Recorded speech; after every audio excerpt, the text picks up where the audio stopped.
getting to scales. This is the best part of it. This is where we are going to learn to be amazing. Doesn't matter what we do. Okay, what you're looking at is the guitar, all the notes on the guitar. You're looking at all the notes. Okay, doesn't make much sense right now, but what you're supposed to see when you look at that is what you're going to learn in this video. And what you're going to see is you're going to see the patterns of the scale. It's not going to look so confusing to you. You're going to see patterns. And the patterns, you don't need to know all the note names. You just need to know the top string. And if you know the patterns and you practice the patterns, you're going to sound amazing. Doesn't matter what you do. Okay, now this is, I just pointed out all the C's. Now why I point out all the C's is because the guitar is designed in the key of C. So I don't know where all the C's are, so I did it so you and I can see once again where they all are. What you have to know is that on the 8th fret on the top string is the C. That you must know by now because you know your top string. So you have to know that the C on the top string is on the 8th fret. That you have to know. By looking at the guitar at least. You don't have to know it off the top of your head. A lot of people will actually know that better than what I do right now. Okay, but the point is, when you look at the guitar, you must know where the C is. Okay, now what I did was, I took all the sharps and the flats out. These are the black notes. Remember the black notes on the keyboard or the piano? This is what it looks like. This is now your food, you know? This is what you must know. This is what's going to make us amazing at lead guitar. When you look at the guitar and you start seeing this. Okay, I know it's a bit complicated now because there's a lot of notes there. So don't worry, we're going to take things away until it starts looking very simple, and then we're going to practice it, and then you're going to be amazing. Okay, see? Now I took out all those sharps and flats. So we're going to see the patterns now. So what you see is the C on the top string. You see there's a couple of C's on the other places there.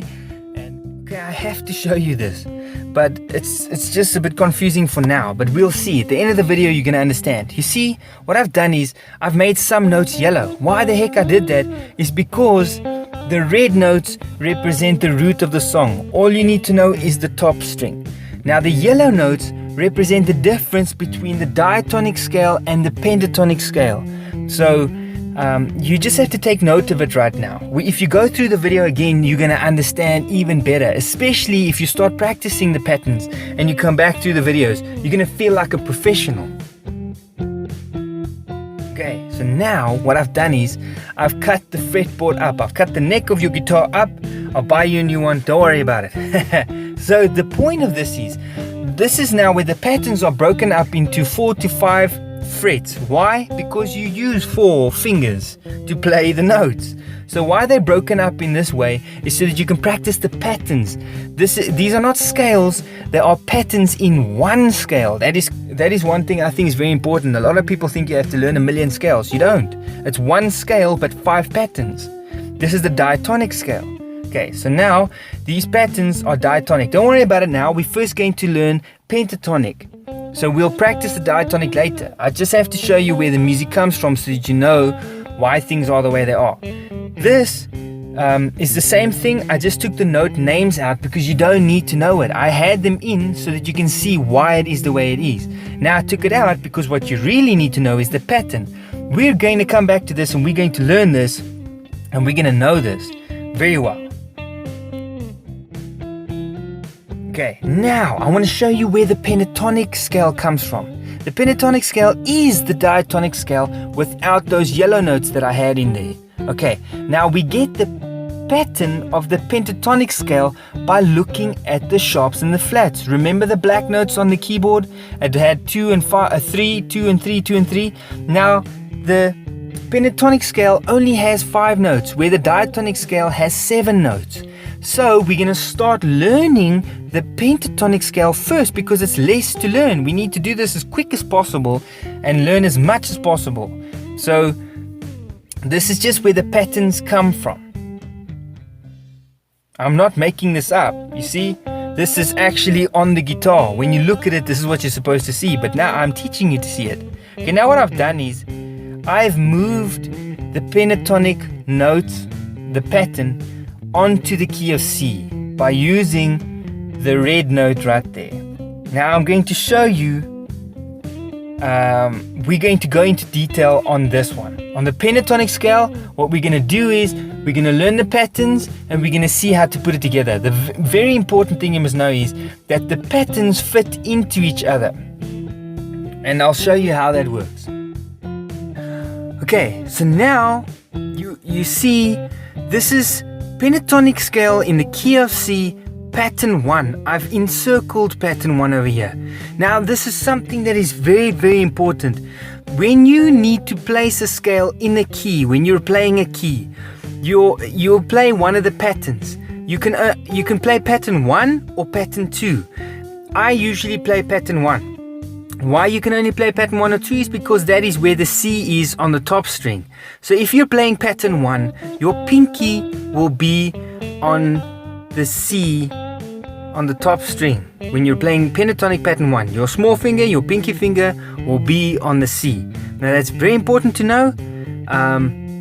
It's like one of the tricks I use. I've never heard anybody tell me that. It's something I see. And if somebody tells me they're playing in a key, I quickly put my pinky on the note and then I run pattern 1, and then the people think I'm insanely awesome. And for the matter of, I think I'm insanely awesome.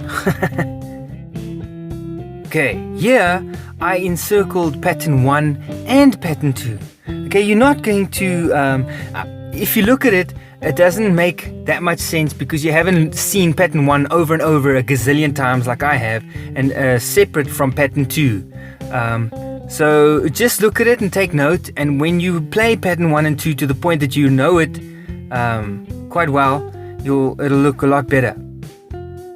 So over here we have pattern 5 as well. So now this is now how the patterns fit in together. Pattern 1 and 2 and 5. So the patterns go 1, 2, 3, 4, 5, 1, 2, 3, 4, 5, and then pattern 5 has the back part of pattern 1 and pattern 2 has the front part of pattern 1. That's how they fit in together. Okay, now these are the patterns of the pentatonic scale.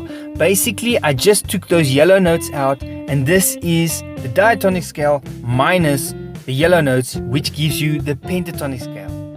Okay, so the pentatonic scale is easier to learn than the diatonic scale. Once you know the pentatonic scale, the 5 patterns of the pentatonic scale, it'll be so much easier to learn the diatonic scale. Now there are many songs you can play with the pentatonic scale, but the diatonic scale, it's good to know the diatonic scale because there are a few notes that you would love to use, you just don't know where they are. So let's learn the pentatonic scale and then go over to the diatonic scale.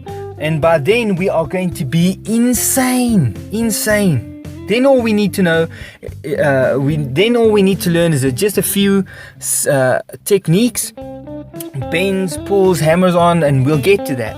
But right now, to understand why the scale is there, where it is, and how to use it is going to make you sound amazing effortlessly. Just put in a bit of time, practice learning these things and practicing these things, and you're going to be amazing. I'm telling you, you're going to blow people away, because learning patterns instead of all the notes and all the theory behind it is going to make you sound amazing. You don't really need to know a lot of theory to sound ridiculously awesome.